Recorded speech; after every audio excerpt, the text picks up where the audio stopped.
Shalom Aleichem Bapak Ibu Saudara yang terkasih. Bapak Yahweh memberkati.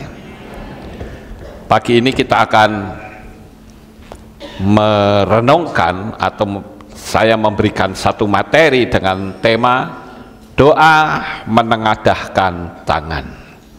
Namun sebelumnya saya akan perkenalkan terlebih dahulu, ada jemaat yang baru pertama kali hadir dalam ibadah kita, yaitu Ibu Sulami dari Kliwonan Magelang. Di sebelah mana duduknya? Di mana duduk? Ya, kasih salam Bapak Ibu. Kasih salam. Bapak Yahweh memberkati. Iya. Selamat datang.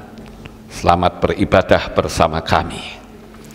Sekarang kita akan mendengar kesaksian dari Sarah Christina dari Malaysia. Begini bunyinya. Bulan lalu Eden itu anaknya, exam atau ujian junior 2. Sekolah dia ini kan kalau gagal tidak mendapat naik kelas P junior 3. Oleh karena Eden ini tidak minat belajar. Jadi kawan-kawan dia ejek dia tidak naik kelas. Dari masa hari Papi Lukas kasih upload khotbah itu, saya terus amalkan ucapan 369 begini. Terima kasih Bapak Yahweh, Eden berjaya naik kelas junior 3 untuk tahun depan. Kemarin Eden balik bawa file rekod dia. Puji syukur Bapak Yahweh, Eden lulus dan berjaya naik kelas junior 3 tahun depan. Ya, naik kelas junior 3 tahun depan. Terus saya cakap, Bapak Yahweh, saya akan bayar pakai kesaksian seperti yang sudah saya janji hari itu. Masa saya ucapkan 369, saya bayangkan Eden balik bawa result yang happy dan dia cakap dia naik kelas. Itu saja dalam bayangan saya. Sekolah swasta tempat dia belajar itu memang agak susah untuk naik kelas. Namun sekarang semuanya sudah Tuhan jawab, yaitu Eden sudah lulus. Baik Bapak Ibu, inilah kesaksian yang dari Sarah Christina. Sekarang kita akan bersama-sama merenungkan firman Tuhan, yaitu tentang menengadahkan tangan dalam doa. Selama ini, dari sejak kita mungkin pernah sekolah minggu, yang pernah sekolah minggu, pernah diajar oleh guru sekolah minggu dengan berkata begini, ya anak-anak, sekarang kita akan berdoa ya, lipat tangan, tutup mata, dan berdoa. Awas kalau matanya dibuka, bisa diculek sama Tuhan. Tangan juga harus dilipat, tidak boleh dilepaskan. Nah, Bapak Ibu yang terkasih, tetapi apa yang diajarkan oleh guru-guru sekolah minggu yang sudah berabad-abad lamanya, ternyata dalam kitab suci kita itu tidak ada. Kemarin kita sudah membahas tentang kenapa waktu orang Yahudi berdoa kok selalu tutup mukanya. Saya sudah bahas. Sekarang saya akan membahas kenapa tangan harus seperti ini. Karena beberapa waktu yang lalu juga sempat ada orang yang WA saya. Dia katakan demikian, kalau saya amati, Pak Lukas kalau berdoa itu tangannya kok seperti orang Islam. Saya jawab, apa enggak terbalik? Karena kan kita lebih dulu, ya kan? Sementara Islam itu kan sekitar 500 tahun setelah Yesua bangkit kembali. Jadi yang ngajari seperti ini Islam dulu apa kita dulu? Kan kita dulu, saudara, karena kita lebih tua. Ya. Nah, dari pertanyaan itu saya lalu berpikir bahwa ada begitu banyak orang-orang Kristen yang tidak tahu.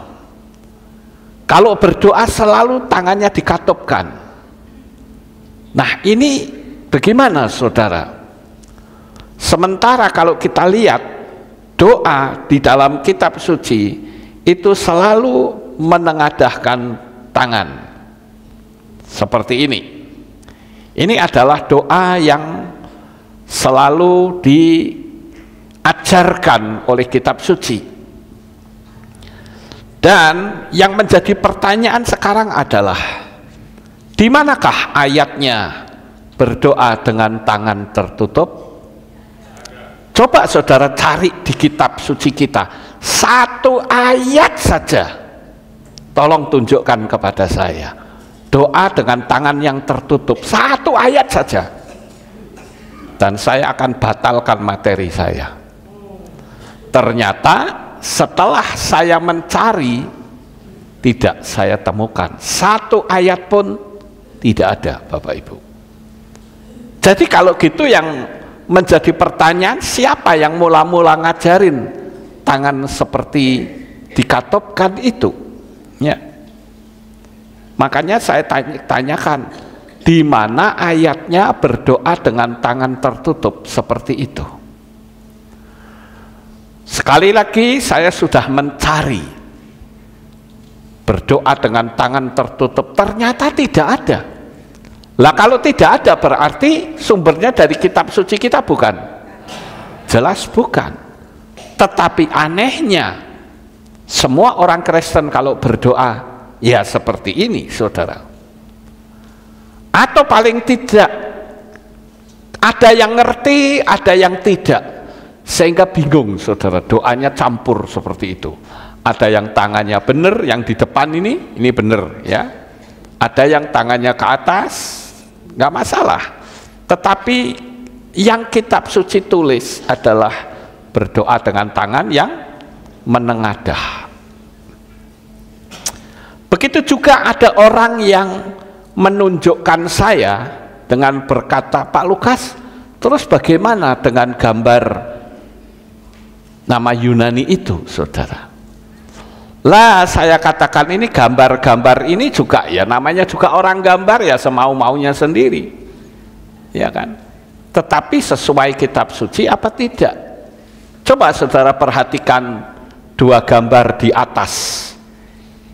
Saya melihat gambar ini dari sejak saya kecil, Bapak Ibu, dan orang mempercayainya saja. Nah, saya katakan itu adalah pola Yunani. Gambar ini jelas kalau dicocokkan dengan kitab suci kita itu salah. Jangan bilang kok Pak Lukas nyalah, yang menyalahkan bukan saya. Yang menyalahkan itu kitab sucinya. Coba kita renungkan doa dengan tangan seperti itu. Yang di atas ya, itu jelas keliru. Pakaiannya juga keliru, saudara. Tidak pernah ada orang Yahudi dengan pakaian seperti gambar di atas. Nah, sekarang kita lihat gambar yang di bawah. Gambar yang di bawah ini nampaknya sudah benar pakai talit, ya. Tetapi tangannya yang masih dikatupkan. Jelas ini bukan dari pola Ibrani, saudara. Karena ada banyak ayat yang mengatakan kalau doa itu tangannya dibuka, bukan dikatupkan. Nah, kira-kira seperti inilah ketika kita berdoa dengan tangan yang terbuka, wajah mungkin menghadap ke atas. Kalau saudara berdoa di halaman, melihat ke langit pada malam hari sambil mengucapkan syukur. Saudara tahu ketika kita berdoa di tengah malam, kita menghadap langit dan menengadah tangan. Coba rasakan, akan ada getaran-getaran aneh yang bisa kita rasakan di dalam hidup kita. Ini kenapa? Karena kita langsung berhadapan dengan hukum sistemiknya Tuhan, yaitu alam semesta. Seperti waktu Tuhan menyuruh Abraham untuk keluar dari tenda saat dia ingin memiliki seorang anak. Begitu juga dengan Yesua. Yesua ketika dia berdoa selalu tangannya menengadah. Nah, Bapak Ibu yang terkasih, kalau begitu berarti kita perlu bertanya, apa sih arti dari doa yang tangannya menengadah itu? Sekali lagi saya katakan, doa dengan tangan yang tertutup tidak pernah ada dalam kitab suci kita. Ya Bapak Ibu, jadi kita perlu tahu apa maksud dari doa dengan tangan yang menengadah. Dan ketika saya mempelajari pola Ibrani, ternyata sangat dalam sekali. Ya, memang ada doa dengan tangan yang seperti ini ada. Itu waktu doa ngusir setan, ya, atau waktu memberkati. Tapi doa permohonan itu selalu dengan tangan yang menengadah. Nah, saya akan tunjukkan kepada saudara tentang simbol-simbol apakah ketika kita berdoa dengan tangan yang terbuka. Yang pertama adalah kerendahan hati dan ketergantungan kepada Tuhan. Menengadahkan tangan mencerminkan sikap hati yang penuh kerendahan dan ketergantungan kepada Tuhan. Ini melambangkan pengakuan bahwa segala sesuatu itu datang dari Tuhan dan manusia bergantung kepadanya untuk memenuhi kebutuhan rohani maupun jasmani. Ini adalah arti dari tangan yang menengadah. Yang pertama, yaitu ketergantungan kita kepada Tuhan. Artinya kita sebagai manusia itu tidak memiliki kemampuan apapun. Kalau saudara punya rumah, saudara punya mobil, saudara diberkati dengan materi, itu sebetulnya bukan dari kekuatan kita, tetapi berasal dari Tuhan, berasal dari Bapa Yahweh. Karena kalau saudara mengalami sakit saja, saudara sudah tidak berdaya, saudara sudah tidak mampu berbuat apapun, apakah itu bekerja atau melakukan aktivitas sehari, saudara sudah kolap, tidak bisa berbuat apa-apa kecuali hanya beristirahat di tempat tidur. Nah, kita akan belajar Bapak Ibu untuk berdoa dengan tangan yang sesuai dengan kitab suci. Saya katakan saudara akan merasa berbeda sekali saat saudara berdoa dengan tangan yang terbuka, karena itu sesuai dengan firman Tuhan. Yang kedua, doa yang terbuka memiliki arti permohonan atau penerimaan berkat. Tindakan menengadahkan tangan sering digunakan dalam doa untuk memohon berkat dari Tuhan. Ini menunjukkan keinginan untuk menerima anugerah, rahmat, atau pengampunan.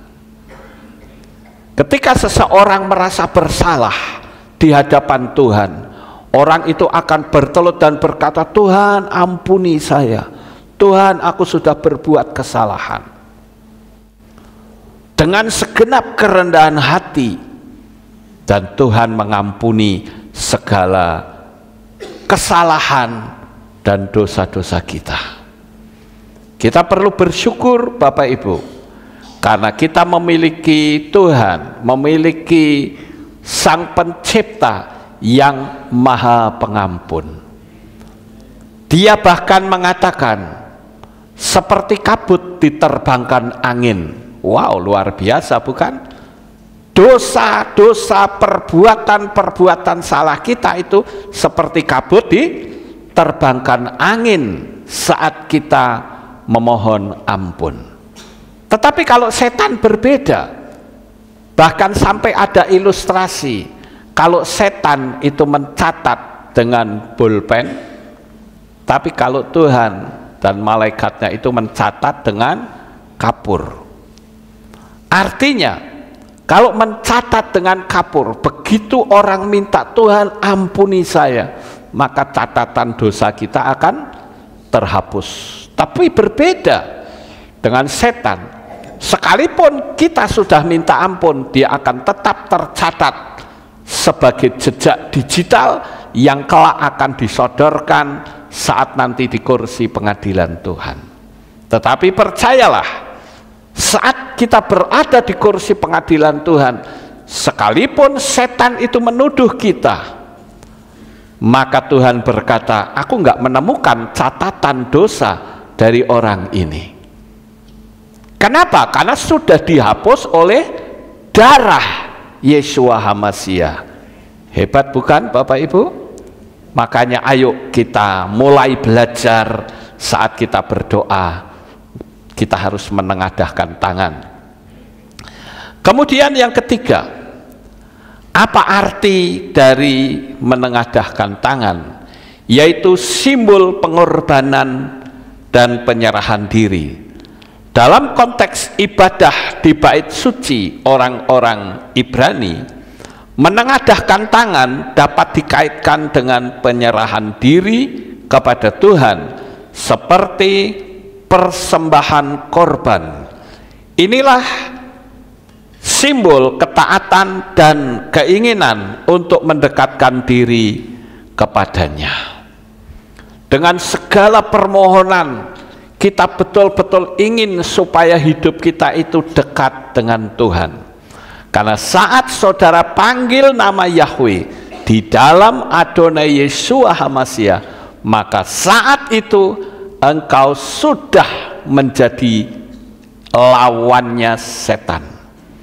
Dengan berbagai macam cara, dia berusaha untuk menggulingkan iman kita. Apakah itu melalui perkawinan? Apakah melalui kemiskinan? Apakah melalui ancaman? Ada banyak sekali cara-cara setan untuk menggulingkan iman kita. Banyak orang yang tadinya aktif dalam ibadah, setia melayani, tetapi kabur hanya karena perkawinan, saudara. Ya, kalau perkawinannya itu sah, perkawinannya tidak sah, ya. Sudah punya istri, dia kawin lagi. Nanti istrinya terkejut, kenapa? Loh, kok kamu ternyata punya istri lagi? Ya, saya bilang itu bukan istri, ya. Oleh karena itu saya katakan bahwa mendekatkan diri, berdoa dengan tangan mengadah itu sangat dihargai oleh Tuhan. Oleh karena itu Bapak Ibu, melalui pengajaran-pengajaran ini, saya ingin supaya semua orang, bukan cuman di Kehilat Aleptau, tetapi semua orang yang sudah memanggil nama Yahweh bisa berdoa dengan cara yang benar. Kemudian yang keempat, saudara, kenapa kita berdoa perlu menengadahkan tangan? Ini menggambarkan hubungan dengan alam semesta. Ingat, telapak tangan kita itu ada energi, saudara. Makanya ketika kita berdoa untuk orang lain, kita tumpang tangan, itu energi keluar dari tangan kita. Ketika kita mengucapkan kalimat apapun, energi itu akan mengalir. Jadi tangan menengadah itu artinya hubungan dengan alam semesta. Gerakan menengadah mengarahkan perhatian ke atas, yaitu ke Shamayim, tempat kehadiran Tuhan diyakini oleh banyak orang di dunia ini. Ini mencerminkan keyakinan bahwa doa ditujukan langsung kepada Tuhan yang Maha Tinggi. Tradisi ini memiliki akar yang mendalam dalam kitab suci. Misalnya di dalam kitab Tehillim pasal 28 ayat 2 dikatakan, dengarkanlah suara permohonanku apabila aku berteriak kepadamu minta tolong, apabila aku mengangkat tangan ke arah tempat maha kudusmu. Di dalam kitab Melechim Aleph atau 1 Raja-Raja pasal 8 ayat 22 dikatakan, dan Salomo berdiri di hadapan Mezbah Yahweh menghadap segenap jemaat Israel, dan dia menengadahkan tangannya ke langit. Jadi di sini di ayat ini sudah memiliki gambaran baik Daud maupun Salomo itu kalau berdoa tangannya selalu menengadah, Bapak Ibu. Jadi di ayat Melechim Aleph tadi, Salomo berdiri di hadapan Mezbah Yahweh menghadap jemaat Israel, dan dia menengadahkan tangannya ke langit. Itu jelas, Bapak Ibu. Tindakan ini adalah ekspresi fisik dari sikap batin yang merendahkan diri di hadapan Tuhan sambil memohon kasih karunia-Nya. Tentu di sini ada tambahan tentang orang Yahudi menengadahkan tangan saat berdoa yang didasarkan pada kitab suci dan pemahaman simbolisme spiritual. Jadi Bapak Ibu, kita saat menengadahkan tangan memiliki banyak sekali arti yang membuat Tuhan itu bersuka cita. Terus bagaimana kalau ada orang berkata, tapi aku sudah terbiasa dengan mengatupkan tangan, bagi saya sudah nyaman. Ya wes karepmu, kan saya cuma memberitahu kalau mau, ya. Karena Anda kan percayanya melalui kitab suci. Nah kalau kitab suci tidak ditulis kok kita melakukannya, nah itu lalu sumbernya dari mana? Tentu itu sumber dari Yunani, saudara. Kalau sumber dari Yunani itu dibalik semua, ya. Sumber dari orang-orang atau yang saya menyebut dengan istilah replacement theology atau teologi pengganti dibolak-balik. Contoh misalnya, kalau saudara pergi, saya pernah ke Israel, saudara-saudara, dan ketika awal saya ke Israel sebelum dipimpin oleh saudara Jameson, kan kita pakai tur umum. Nah di tur umum itu selalu masuknya ke gereja-gereja. Saat saya masuk ke gereja, saya kan pakai topi tur, saudara. Dan di situ ada pemimpin gereja dari seberang, saudara ya. Jadi dia katakan open your head, topinya disuruh lepas. Sementara orang Yahudi memakai topi. Nah ini kebalik, saudara. Tangan dalam kitab suci menengadah, tetapi di luar itu disuruh mengatupkan, kebalik. Bumi yang kita duduki ini adalah bentuknya flat earth, tetapi setan berusaha untuk membalikkan. Oh bumi itu bukan flat earth, bulat. Sehingga kita tidak akan tahu keempat sudut dari bumi itu di mana. Nah ini kan kuasa-kuasa lain yang berusaha untuk membalikkan semua apa yang kitab suci tulis. Ya. Sekarang kita lihat yang kelima.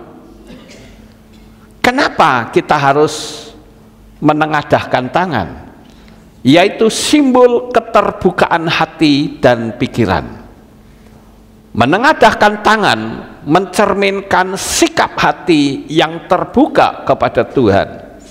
Tindakan ini melambangkan penerimaan total atas kehendak dan firman Tuhan tanpa keberatan. Kita terus belajar Bapak Ibu.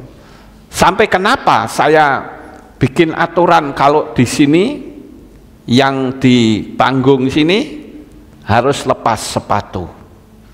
Karena kita mengakui bahwa di area panggung ini adalah area, kalau di di Bait Suci itu namanya ruang Maha Kudus Bapak Ibu, di mana tempat itu ada yang namanya Skena Gloria, tempat di mana Bapak Yahweh itu berada. Dan di situ, di atas tabut perjanjian itu, di atas kemah suci itu terdapat tiang awan dan tiang api. Dan apa yang saya katakan, kalau di panggung ini kita harus lepas sepatu, itu sudah mulai dicontoh oleh banyak orang. Ya, tentu yang ada seperti ini, ada panggungnya. Saya tidak peduli siapapun yang naik ke sini harus lepas sepatu. Seperti waktu yang lalu kan ada polisi yang ikut memberikan pembahasan tentang itu narkoba atau bahaya teroris gitu ya. Bicara dia lepas sepatu, saudara. Apalagi dia orang Muslim. Kalau orang Muslim kan masuk masjid saja sudah lepas sepatu, saudara. Kenapa mereka ngerti kok kita tidak ngerti? Nah, makanya saya katakan bahwa sama seperti waktu Moshe ketemu Tuhan di semak duri yang nampaknya terbakar, ya, terbakar tapi tidak hancur. Tuhan berkata, tanggalkan kasutmu, karena tempat di mana engkau berdiri adalah tempat yang kudus. Jadi apa yang saya katakan itu terdapat dalam kitab suci, nggak asal, saudara. Dan ini bukan peraturan-peraturan yang aneh-aneh, karena kitab suci menuliskannya seperti itu. Kita belajar, ya Bapak Ibu. Kemudian kita lihat yang keenam, ya, kenapa kita harus berdoa dengan tangan yang menengadah?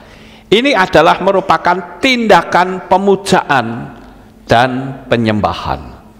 Dalam tradisi Yahudi, menengadahkan tangan adalah bentuk eksternal dari pemujaan dan penyembahan kepada Tuhan. Ini adalah cara untuk menghormati kebesaran Tuhan dengan tubuh, sama seperti hati memuliakannya. Nah, ini adalah yang keenam. Sampai-sampai orang-orang Yahudi itu selalu bahkan dijadikan sebuah tradisi, walaupun itu bukan tradisi, saudara, tetapi wujud dari sikap kita. Bahkan ada lagi orang, ya, di salah satu KPI ada orang yang tidak mau ibadah. Alasannya apa? Ibadah kok tepuk tangan, katanya. Loh, di kitab suci ada nggak orang tepuk tangan untuk memuliakan Tuhan? Ada.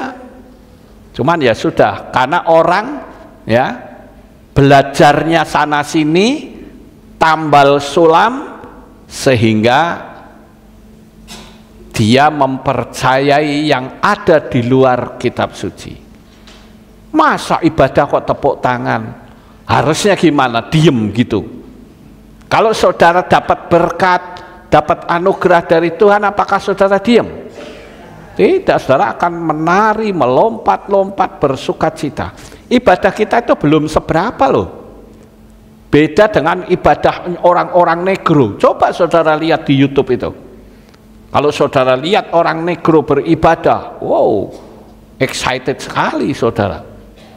Mereka bahkan berdiri ikut teriak-teriak. Kalau kita masih belum seperti itu. merasa asing kalau teriak sendiri. Tapi orang-orang Negro tidak seperti itu. Dia betul-betul ekspresif sekali, saudara. Dan saya katakan ibadah yang seperti itu sangat hidup sekali.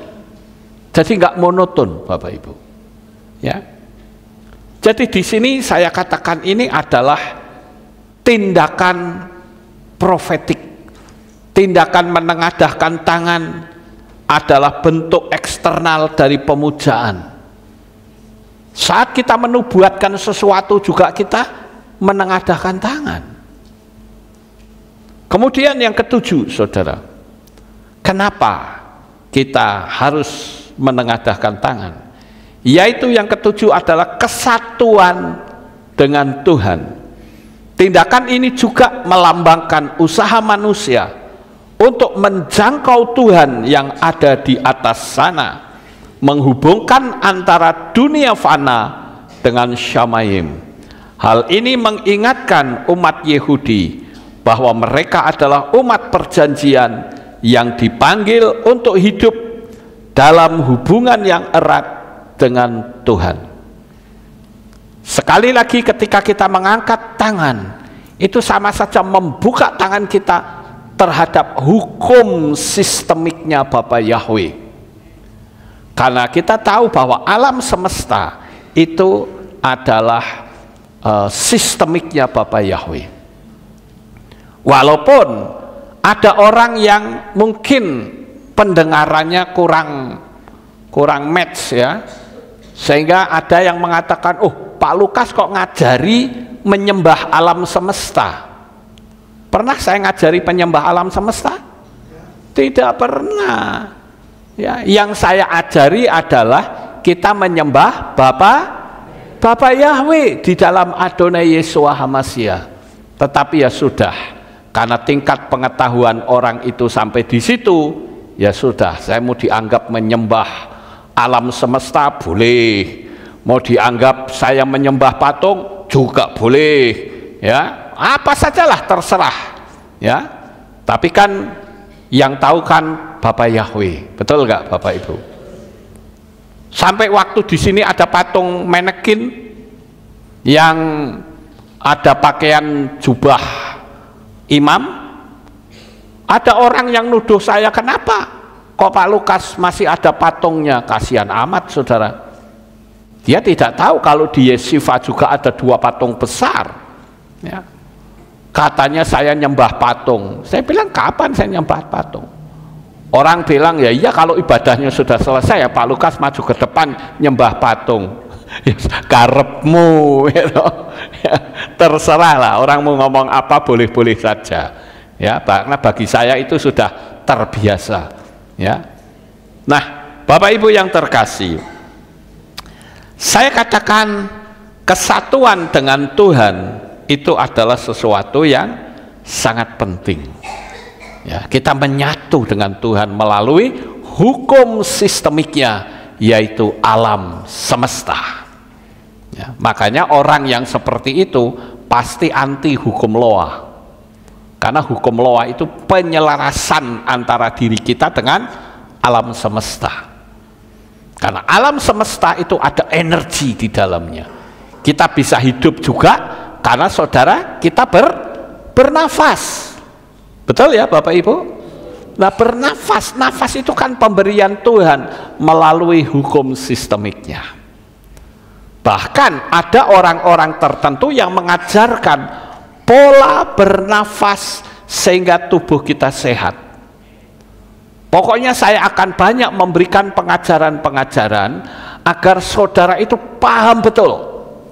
Bukan cuman ya asal mendengarkan firman model kayak sekolah minggu. Enggak begitu, saudara.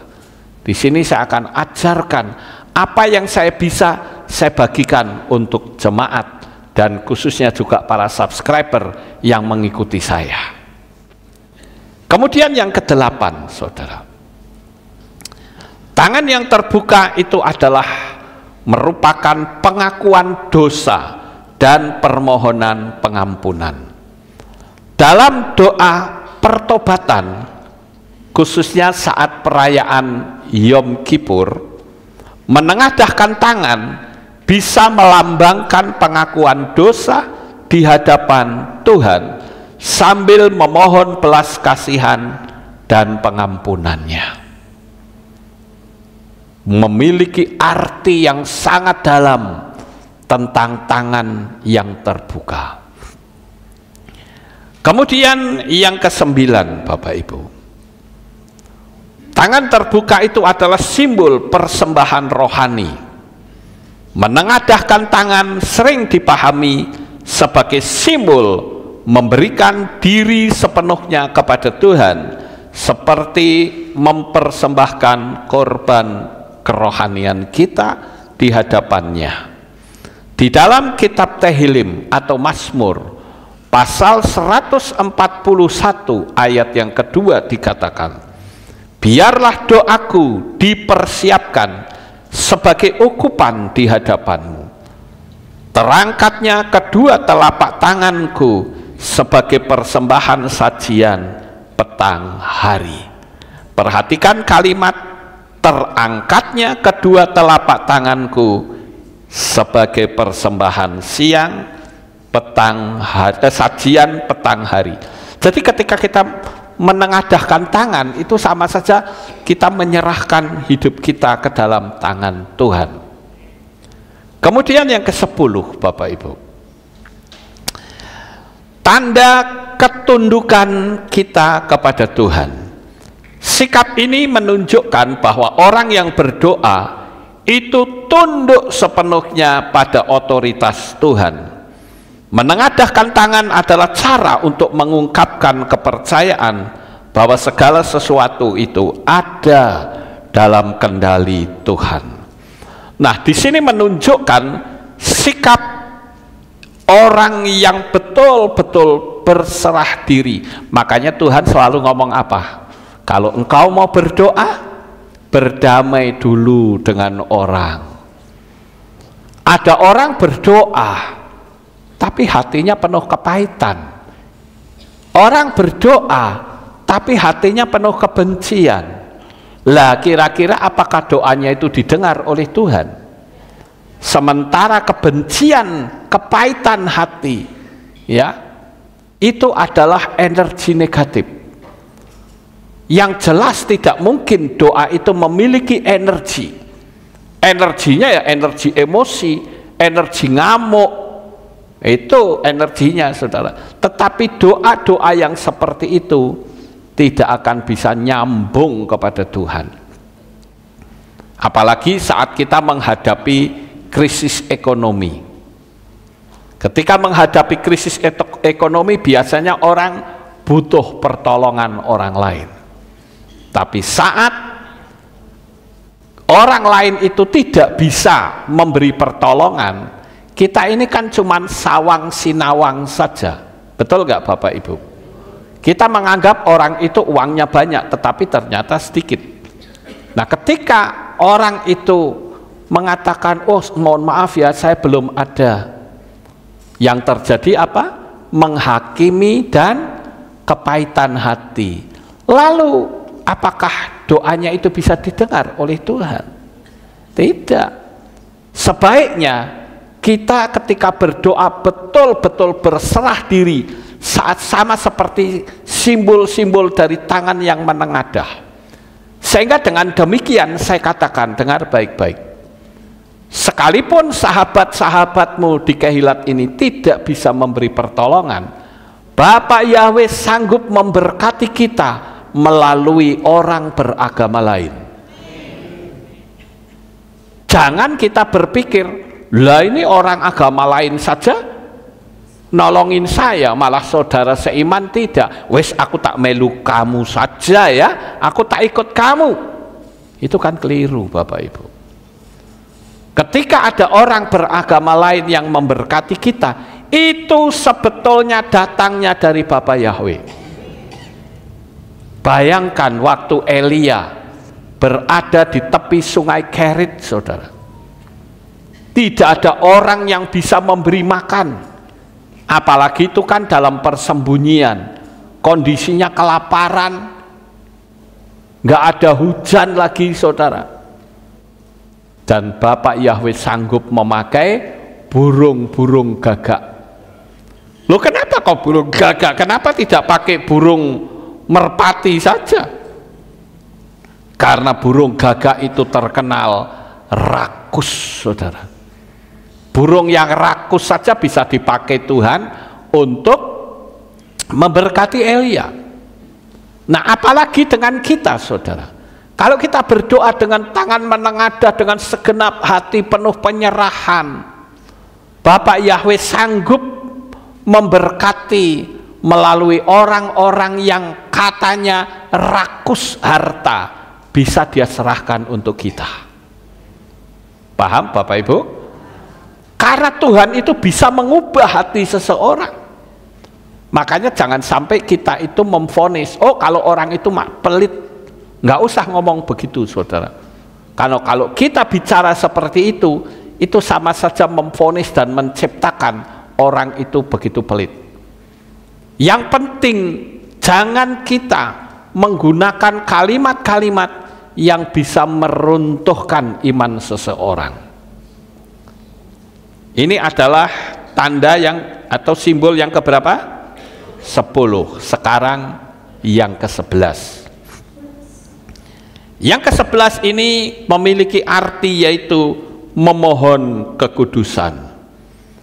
Menengadahkan tangan dianggap sebagai tindakan simbolis untuk memohon kekudusan dari Tuhan. Memohon agar Tuhan membersihkan hati dan kehidupan. Yang seperti tadi saya katakan, kalau kita mau berdoa tapi hati kita cacat, aduh apa kira-kira doa kita bisa didengar oleh Tuhan? Tentu tidak saudara. Makanya Yesus sudah memberikan pengajarannya, kalau kita mau berdoa berdamai dulu dengan orang lain.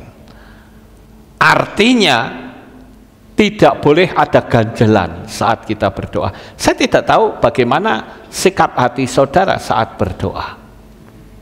Bahkan ada orang yang terang-terangan berkata, saya terus terang marah dengan Tuhan. Marah dengan Tuhan, emang lu siapa? Enak aja lu ngomong marah dengan Tuhan. Nah, kalau disebul saja kita mati kok. Aneh-aneh saudara. Dan saya katakan, Tuhan khususnya Bapak Yahweh di dalam Adonai Yeshua HaMashiach tidak pernah berbuat salah. Yang dia lakukan justru korban untuk menyelamatkan kita semua. Jadi jangan pernah ada di antara kita ketika kita menghadapi kesulitan lalu kita gampang ngomong aku marah terhadap Tuhan. Saya pernah ya ada orang yang WA saya mengatakan saya marah kepada Tuhan. Saya katakan emang lu siapa? Enak aja lu ngomong marah-marah. Emangnya kamu lebih hebat dari Tuhan? Mana buktinya Tuhan itu ada? Lah kamu ngomong seperti itu saja sudah menutup mujizat kok. Jadi yang menutup mujizat itu Tuhan apa diri kamu? Saya katakan demikian saudara. Makanya sikap hati orang atau sikap tangan orang berdoa itu mencerminkan sikap hati. Tapi ada loh Pak yang bohong-bohongan, hatinya penuh kebencian tapi seolah-olah dengan kusuknya tangan terangkat, ya ada. Makanya saya katakan yang tahu keadaan kita sedalam-dalamnya itu adalah Bapak Yahweh, Tuhan sendiri, Bapak Ibu. Ya. Sekarang kita lihat sikap Nabi dalam doa sebagai perantara atau intercession. Banyak nabi dalam kitab suci menggunakan sikap ini ketika berdoa untuk umat Israel. Misalnya, Moshe menengadahkan tangannya untuk memohon kemenangan bagi bangsa Israel di medan perang. Ini ada kejadian yang aneh, saudara. Ketika Moshe, orang-orang Israel, tentara Israel berperang melawan suku Amalek, ada kejadian aneh. Ketika tangan Moshe ke atas, bangsa Israel menang. Tapi ketika tangan Mose diturunkan, bangsa Israel kalah. Ini aneh. Aneh sekali, saudara-saudara. Ya, jadi kalau kita lihat hanya karena masalah tangan naik turun saja bisa bikin bangsa Israel menang, bisa bikin bangsa Israel kalah. Nah, itu bisa dilihat di dalam kitab Shemot atau Keluaran. Pasal 17 saya bacakan ayat 11 sampai ayat 12. Dan terjadilah demikian. Ketika Mose mengangkat tangannya, Israel menjadi kuat. Dan ketika dia mengistirahatkan tangannya, Amalek menjadi kuat. Hanya masalah tangan naik turun tok loh, saudara. Bisa bikin Israel menang dan bisa bikin Israel kalah. Terus ayat 12. Dan tangan Mose pun menjadi berat, maka mereka mengambil sebuah batu dan meletakkan batu itu di bawahnya, dan duduklah dia di atasnya. Lalu Harun dan Hur menyangga kedua belah tangannya dari sisi yang satu dan dari sisi yang lain, maka kedua tangannya pun tetap terangkat sampai terbenamnya matahari. Wah, ini kalau ada Guinness Book of Record, wah ini Mose masuk Guinness Book of Record, saudara. Mengangkat tangan dari pagi sampai matahari terbenam, luar biasa sekali. Ya, karena dia mengangkat tangan begitu kan capek, saudara. Kram lagi tangannya. Halo, kalau nggak percaya coba angkat tangan nanti di rumah kayak gini. 10 menit saja jemper tangan kita, saudara. Ya. Akhirnya apa? Inisiatifnya dari Harun dan Hur. Kenapa? Karena mereka mengamati. Loh, ketika Mose mengangkat tangan, kok bangsa Israel menang? Ketika turun kecapean, loh kok bangsa Israel kalah? Angkat lagi, menang lagi, kalah lagi.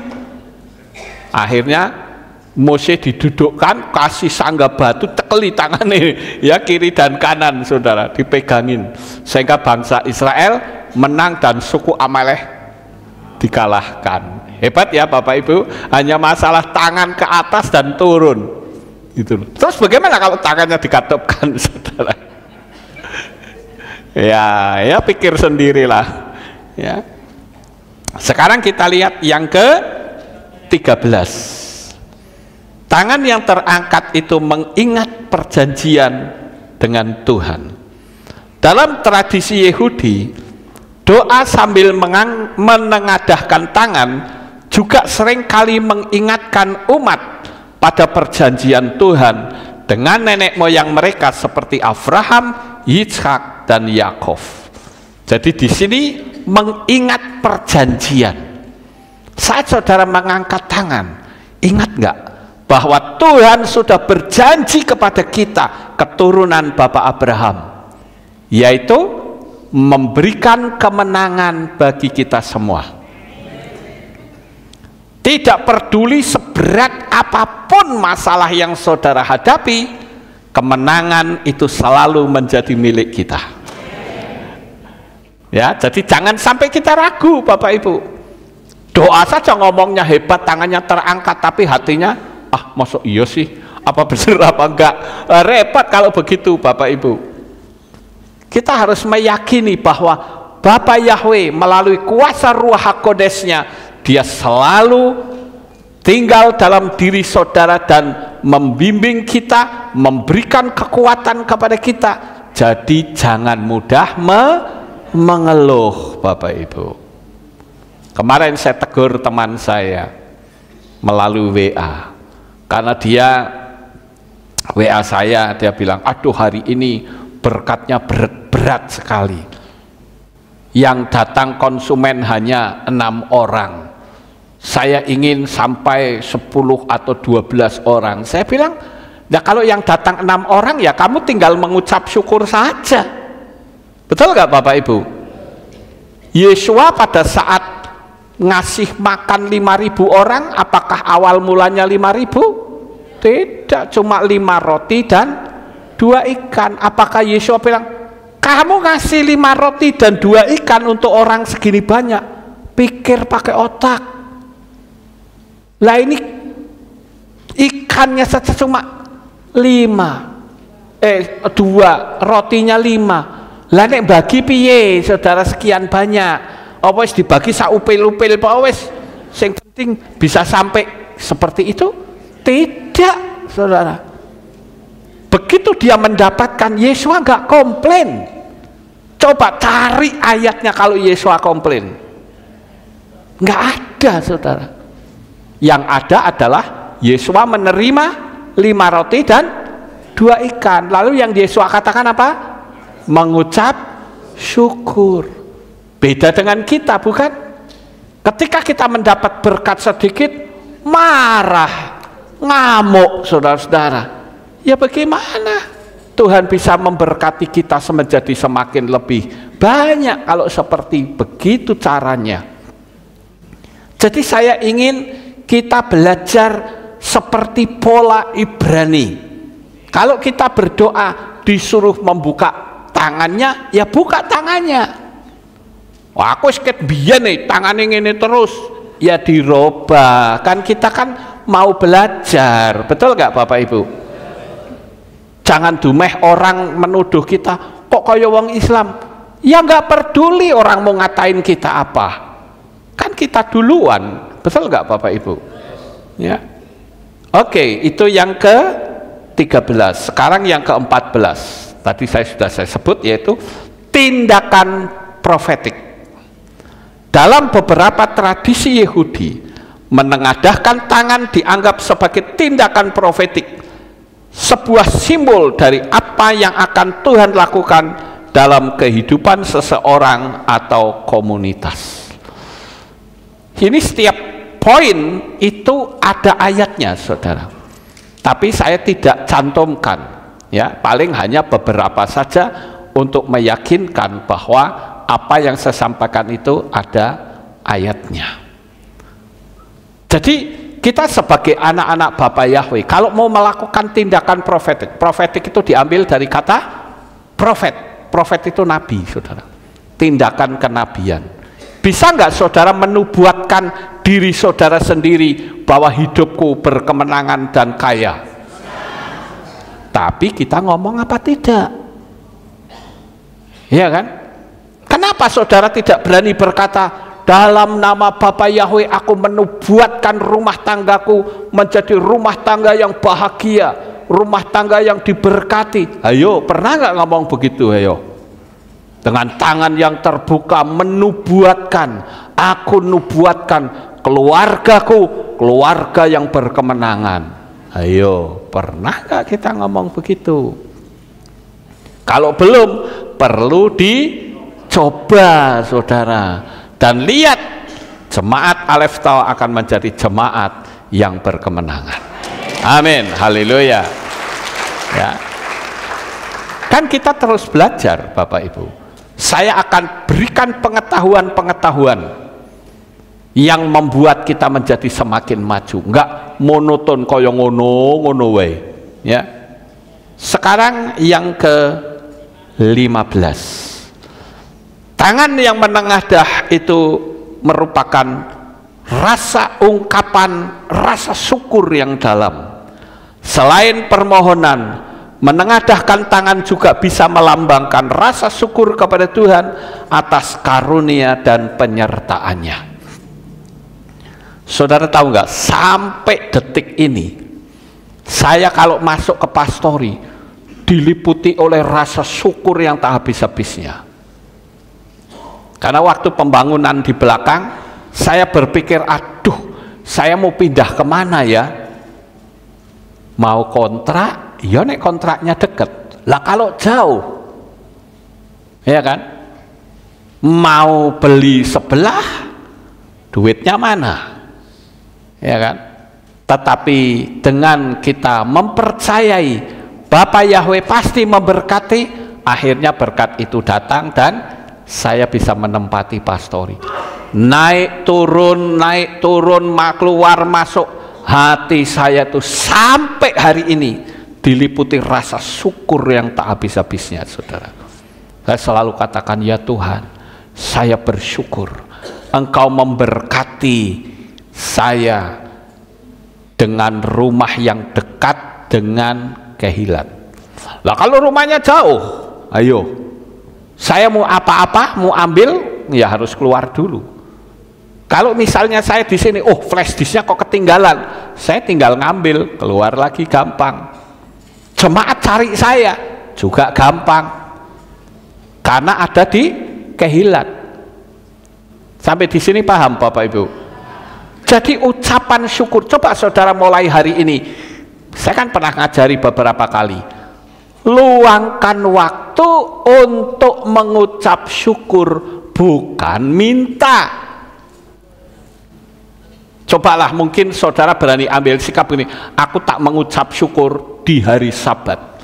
Jadi di hari Sabat tidak akan ada permohonan permintaan sekecil apapun. Pokoknya yang ada di hari Sabat saya hanya mengucap syukur, Tuhan saya bersyukur Engkau memberkati aku, memberikan kesehatan. Pokoknya mengucap syukur, nggak ada permintaan. Bisa dimulai Bapak Ibu? Ya. Mungkin mulainya hari Sabat. Syukur-syukur kalau tiap hari. Ada selalu ucapan syukur tanpa ada permintaan. Sama seperti kalau saya ilustrasikan, saya melihat anak saya kok sepatunya sudah bolong. Saya ngerti nyambung sepatu bolong, saya tahu saudara. Tapi apakah saya akan tak sambung papi weng pakai apa soda kue sama apa lem setan, saya bilang begitu. Bisa saja, tapi saya tidak. Saya akan belikan sepatu yang baru, walaupun ditambal juga bisa, karena saya orang teknik, saya suka belajar banyak hal Bapak Ibu. Jadi dengan kita mengucap syukur, Tuhan itu senang kalau kita mengucap syukur kepadanya. Amin. Terus yang ke-16, melambangkan kehadiran Tuhan. Beberapa tradisi Yahudi percaya bahwa menengadahkan tangan mengundang kehadiran Tuhan secara simbolis, sehingga menjadi sarana untuk memperkuat hubungan dengannya. Apalagi kalau disertai dengan kalimat-kalimat nubuatan, itu energinya besar Bapak Ibu. Ya, jadi masalah tangan ditutup sama dibuka saja, saya bisa kasihkan materi ini. Sama seperti waktu Mose melawan Amalek yang tadi saya sudah ceritakan, masalah tangan naik turun saja kok bisa kalah menang, padahal itu kan menyangkut nyawa. Iya toh saudara?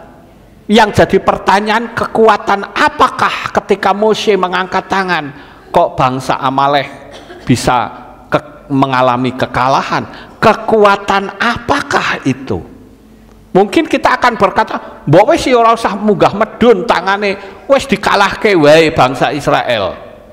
Ya ini kalau saya terjemahkan dalam bahasa Indonesia, nggak usah naik turun tangan, sudah kalahkan saja. Bagi Tuhan kan gampang. Iya toh? Gampang nggak saudara? Gampang. Tapi kenapa harus ada tangan naik turun? Karena kita ada dalam hukum sistemiknya Bapa Yahweh yang tidak bisa diubah, dan hukum sistemik itu tidak lain adalah antara kita dengan Tuhan itu ada namanya alam semesta, itu hukum sistemiknya. Kalau kita melanggar hukum sistemik alam semesta, ya kita akan rugi sendiri. Contoh misalnya hukum alam semesta, kalau orang loncat dari ketinggian jatuh atau tidak? Jatuh. Jangan sampai saudara bilang, karena saya percaya Bapak Yahweh saya tidak akan jatuh. Terjuno, ngelawan hukum alam semesta, mati Bapak Ibu. Betul gak? Itulah yang saya sebut hukum alam semesta. Bukan kita menyembah alam semesta, ya kan? Jadi di sini kita harus tahu. Sekarang yang ke-17, yaitu tanda penyerahan penuh. Menengadahkan tangan dalam doa dalam pola Yahudi adalah tanda bahwa seseorang melepaskan semua kendali pribadinya dan menyerahkan seluruh hidupnya kepada kehendak Tuhan.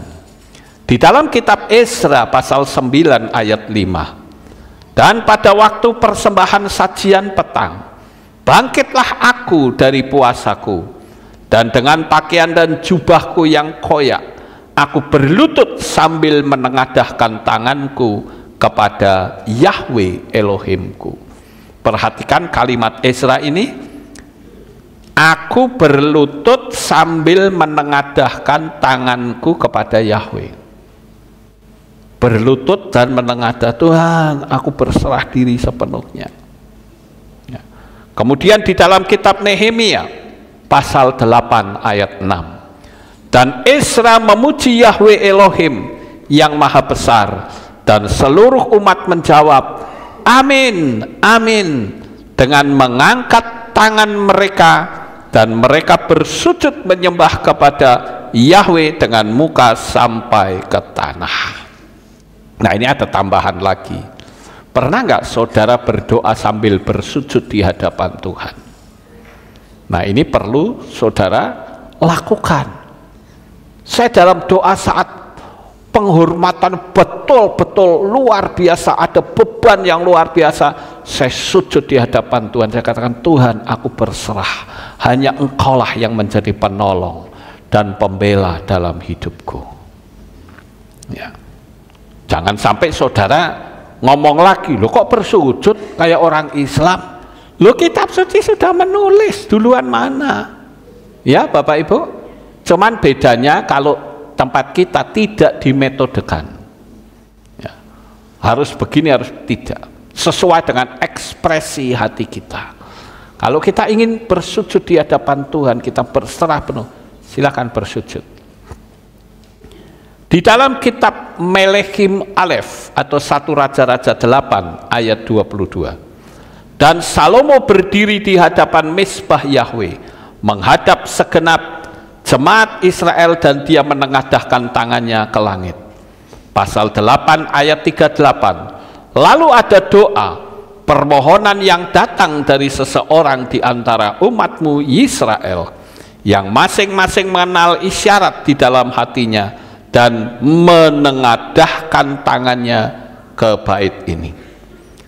Melechim Alef pasal 8 ayat 54, dan terjadilah ketika Salomo selesai memanjatkan segala doa dan permohonan kepada Yahwe, bangkitlah dia dari depan mezbah Yahwe, dari berlutut dan menengadahkan tangannya ke langit. Bolak-balik kita dengar kalimat menengadahkan tangan.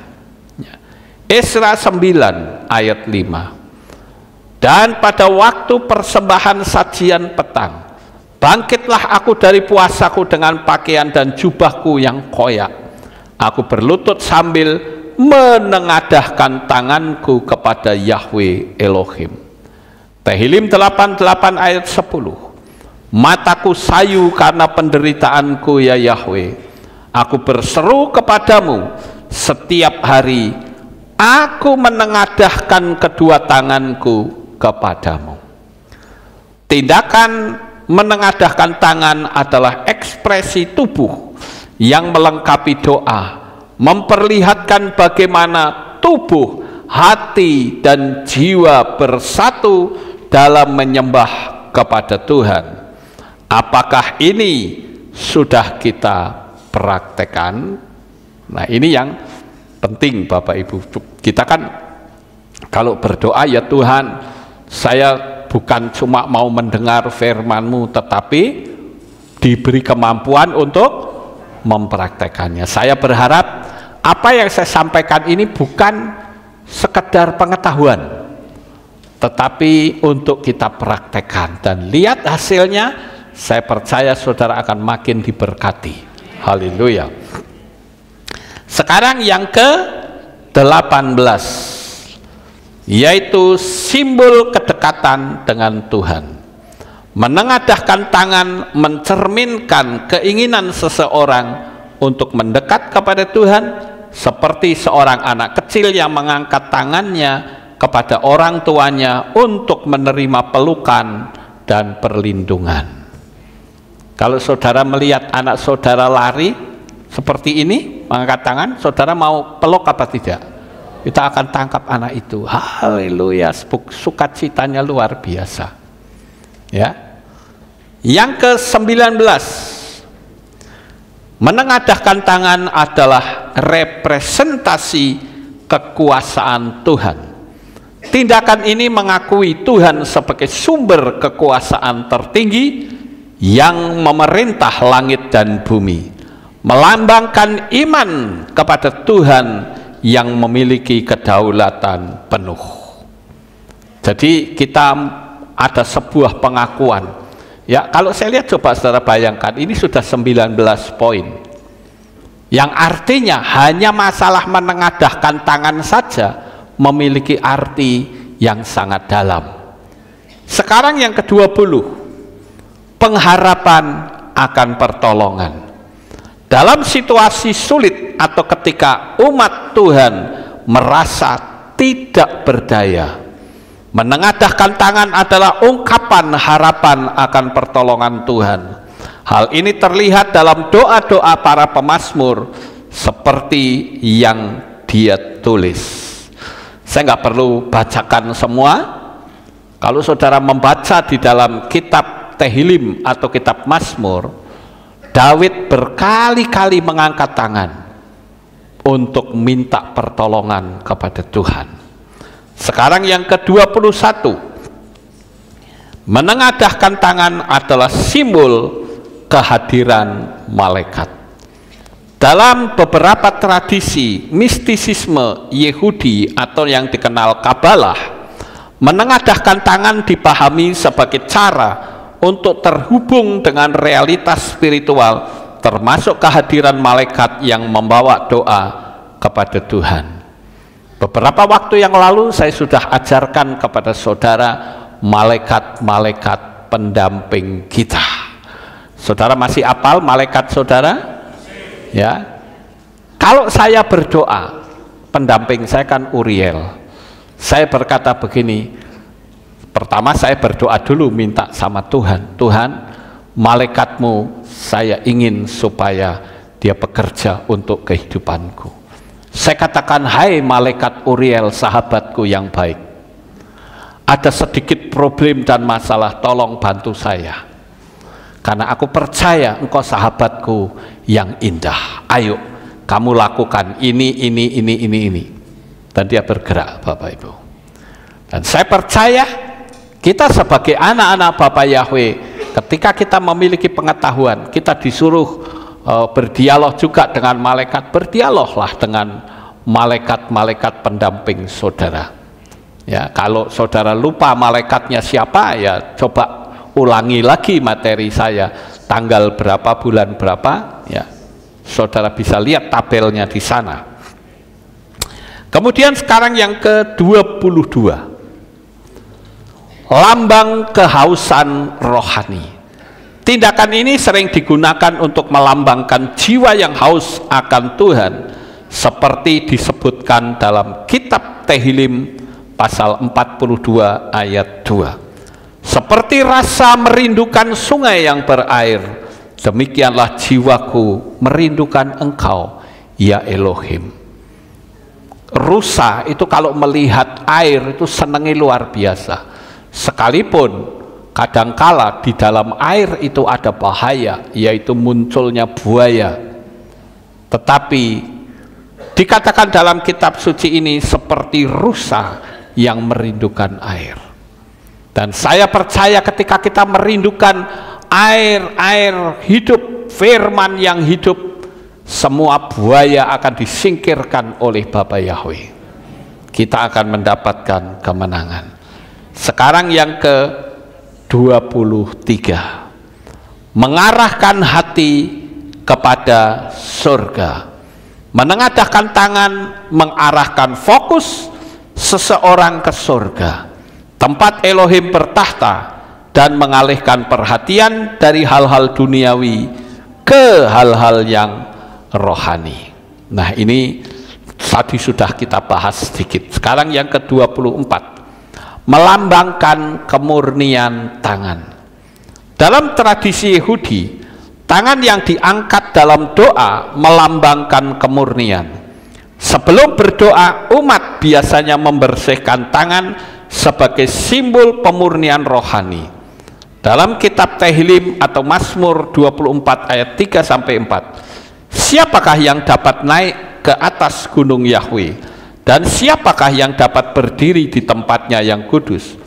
Orang yang bersih tangannya dan murni hatinya, tidak menyerahkan jiwanya kepada kesia-siaan dan tidak bersumpah palsu.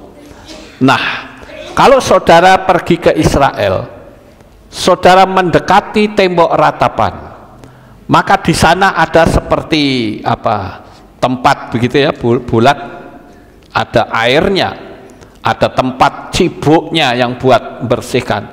Itu sebelum kita berdoa, menengadahkan tangan di tembok ratapan, dia cuci tangan dulu, saudara, cuci tangan dulu. Dan ini pun juga ditiru oleh agama seberang, ya, yang mereka menamakan diri sebagai wudhu. Lah kalau kita, ya kan, sudah ada dulu. Jadi semua itu sudah ada, Bapak Ibu. Cuci tangan dulu, kita baru berdoa, ya.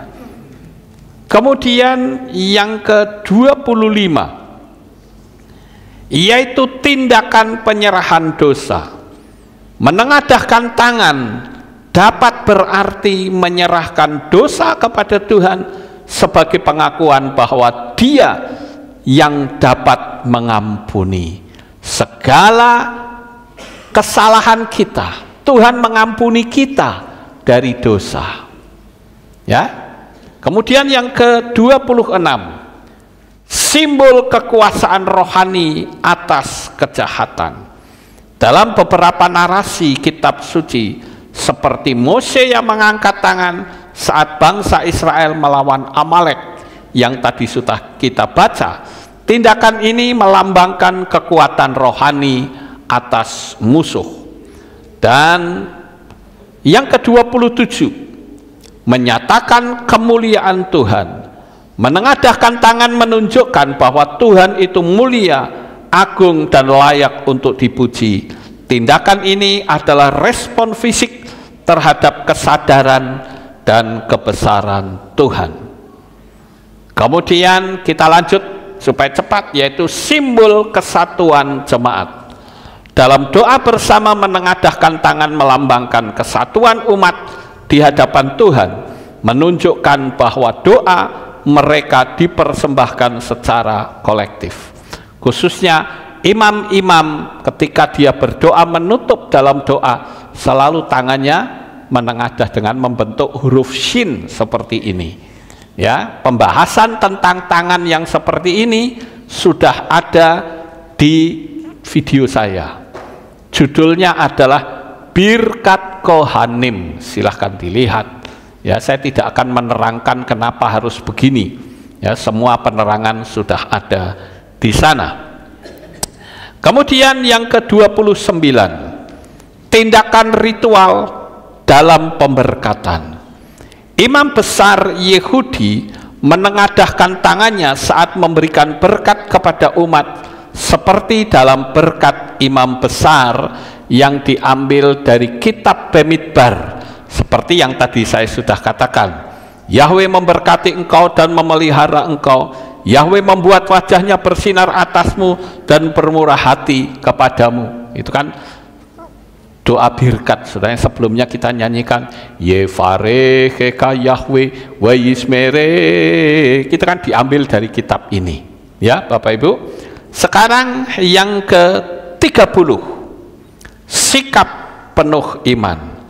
Menengadahkan tangan adalah ungkapan kepercayaan bahwa Tuhan pasti mendengar doa-doa umatnya yang akan menjawab sesuai kehendaknya. Saat saudara mengangkat tangan, miliki keyakinan dan kepastian bahwa Tuhan menjawab doa-doa kita.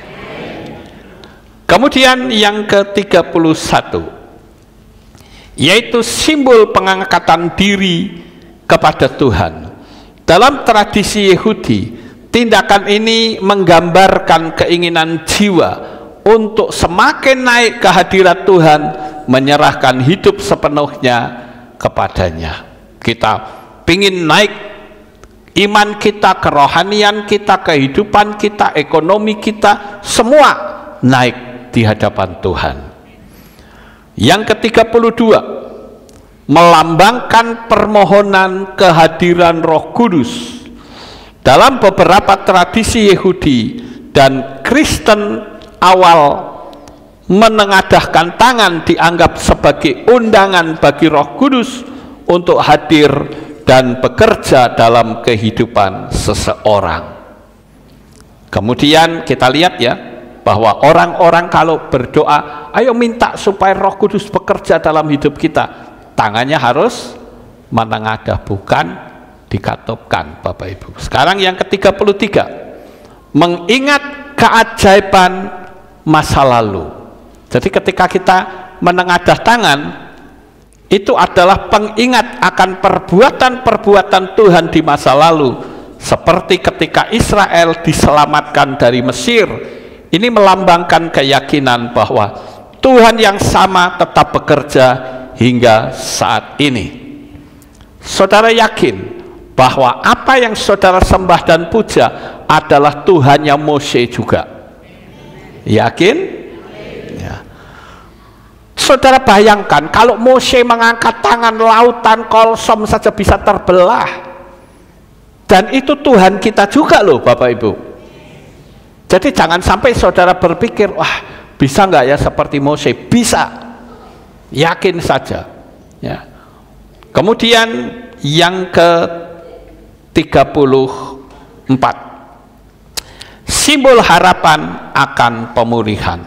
Tindakan ini sering dilakukan dengan harapan bahwa Tuhan akan memulihkan keadaan yang rusak, baik secara pribadi maupun komunitas. Rusak persahabatan bisa pulih, rusak ekonomi bisa pulih, rusak kehidupan rumah tangga bisa pulih, rusak segala-galanya bisa Tuhan pulihkan. Kemudian yang ke-35, tindakan syafaat.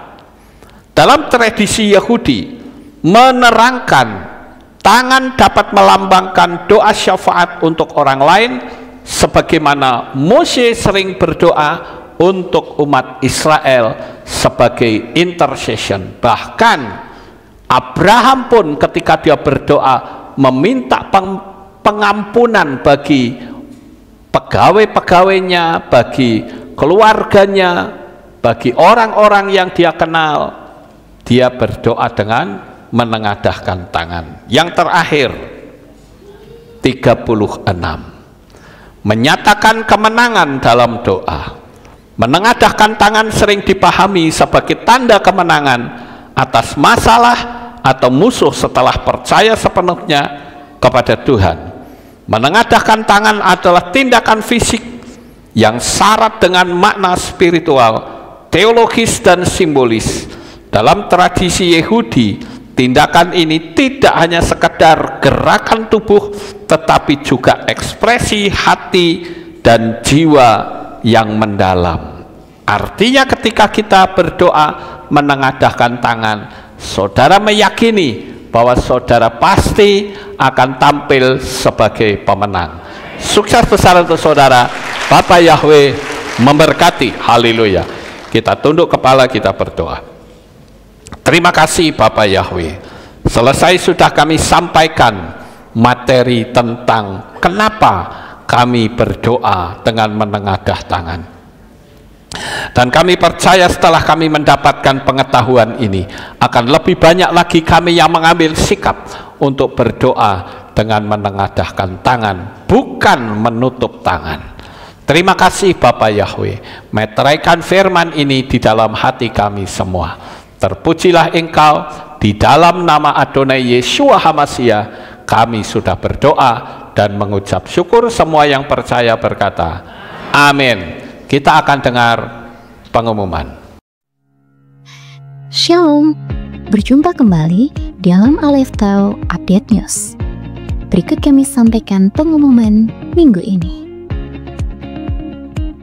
Akan dilangsungkan pemberkatan perkawinan pasangan Octavianus Megah Putra Susanto dengan Gloria Stella Maliangkai pada hari Kamis 12 Desember 2024 pukul 11 siang.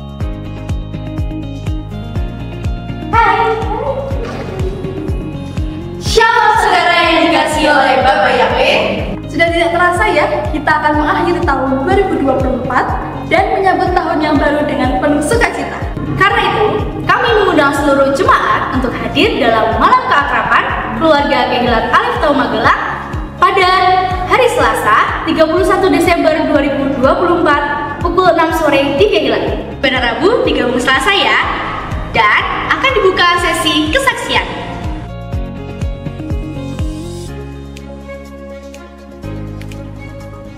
Bagi Bapak Ibu Saudara yang rindu bersaksi, harap mendaftar melalui Bapak Theo di nomor 0812 5940 7799. Terus terakhir pengumpulannya kapan sih? Tanggal 25 Desember ya? Dengan catatan durasi 5-7 menit. Nah, bagi Bapak Ibu Saudara yang ada di luar kota atau subscriber, jangan khawatir ya, karena saudara dapat membagikan kesaksian saudara dengan mengirimkan video yang nanti kami akan tayangkan pada malam keakraban di akhir tahun 2024 dengan ketentuan sebagai berikut. Yang pertama, video yang dikirim berformat MP4. Yang kedua, video yang dikirim berupa video landscape 16:9.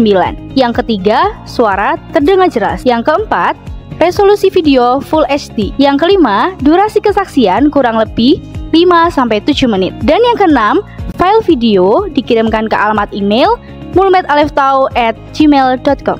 Bagi jemaat yang rindu memberikan persembahan door prize untuk acara malam keakraban, dapat menghubungi Saudari Welly di nomor 0882 2533 9832. Oh iya, pada malam keakraban, jemaat diperbolehkan membawa makanan untuk dinikmati bersama. Kamu jangan lupa loh bawa makanan. Ya, kamu jangan lupa ya. Oke, yuk. Kami tunggu kedatangan saudara dan sampai bertemu di ibadah malam keakraban Kehilat Alif Tau Magelang 2024.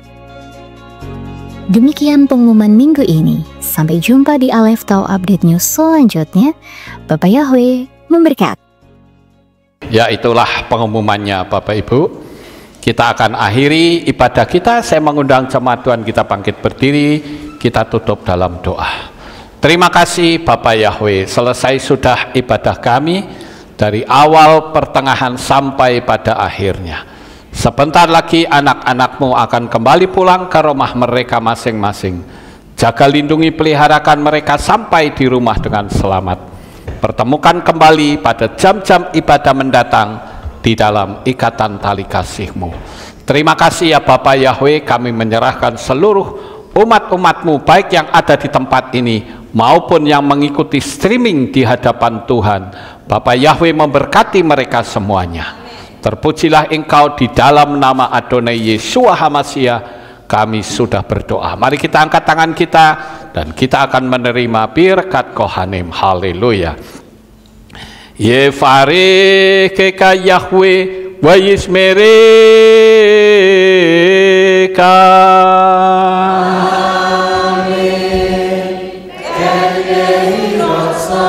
Yair Yahweh panau eleka wihuneka.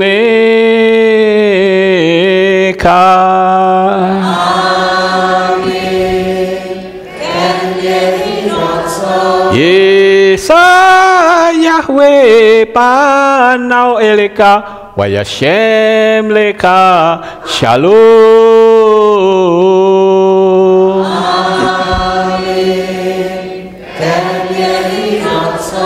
Baruk ataba eru faruk ataba sadeh. Engkau akan diberkati di kota dan kau akan diberkati di ladang.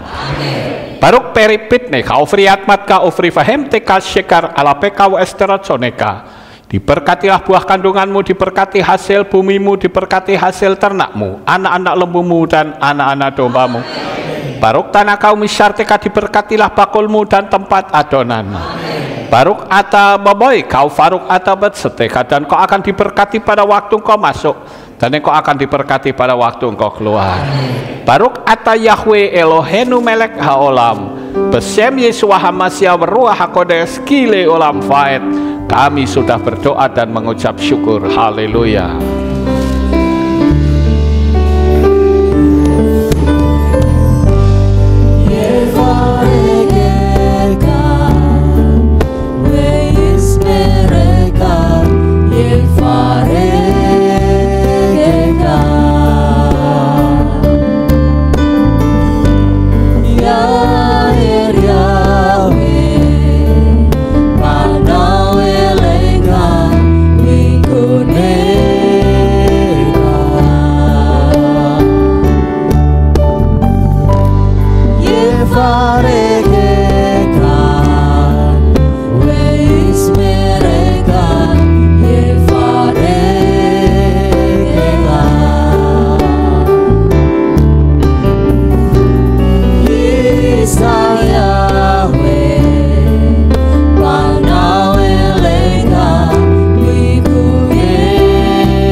Bapak Yahweh memberkati selalu. Amin.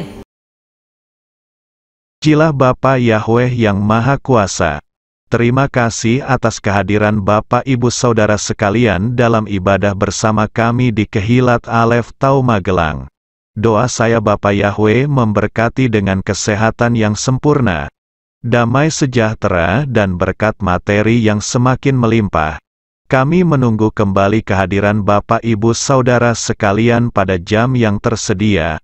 Hari Sabat jam 5 pagi, hari Minggu jam 6 pagi, hari Rabu jam 6 sore. Siap sedialah sebagai mempelai Hamasya untuk menyambut kehadiran mempelai pria kita yaitu Adonai Yeshua Hamasya di awan-awan yang permai. Amen lehitraot. Shalom, sampai jumpa kembali.